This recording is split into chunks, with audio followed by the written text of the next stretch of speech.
আসসালামু আলাইকুম। আমি হাড় ছাড়া মুরগির বুকের অংশটা নিয়েছি। এটা আমি পুরাটাই নিয়েছি। আর আমি যেহেতু চিকেন স্যান্ডউইচ বানাবো, তার জন্য আমি কিভাবে বানাইছি। চিকেন স্যান্ডউইচ কিন্তু বানানো অনেক ধরন আছে, অনেক ক্যাটাগরি আছে, যার কোনো শেষ নেই।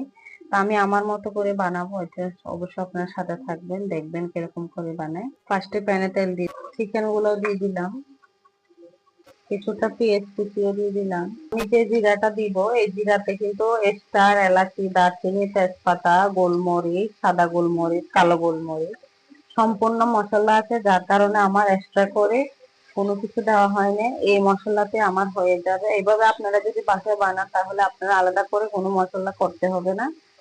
একসাথে যে মশলাটা দিবেন এটার মধ্যে সব ধরনের ফ্লেভার স্বাদ থেকে যাবে। তো আমি দিয়ে দিব এখন লবণ। যেহেতু এটা চিকেন মাওয়ার মতো তৈরি করব, তার জন্য আমি এখানে হলুদটা অ্যাড করব না, এখানে মরিচের গুঁড়াটা দিলাম। তো আমি এখানে কেটে নিলাম একটা টমেটো আর একটা কাঁচা টমেটো, আর এখানে একটা শসা রাখলাম। যদি আমার বাসায় ক্যাপসিকাম থাকতো তাহলে ওইটা দিয়ে তৈরি করে দেখানো যেত, কিন্তু যার যেরকম সামর্থ্য, যে যার কাছে হাতের কাছে আছে সে সেটা দিয়ে বানাতে পারে। কিছুটা আদার গুঁড়ো দিয়ে দিলাম, কিছুটা রসুনও দিয়ে দিলাম। গরম পানি দিয়ে দিলাম, এটা সিদ্ধ হলে আমি এটাকে ভাঙবো। এটা আমি গ্রেট করে নিলাম। তো আমি এখানে একটা ডিম ভেঙে দিব। মাওয়াটা যেহেতু আমার রেডি করা নাই, আমি মাওয়াটা বানাবো। চিকেন স্যান্ডউইচের মাওয়াটা আমার বানাতে হবে।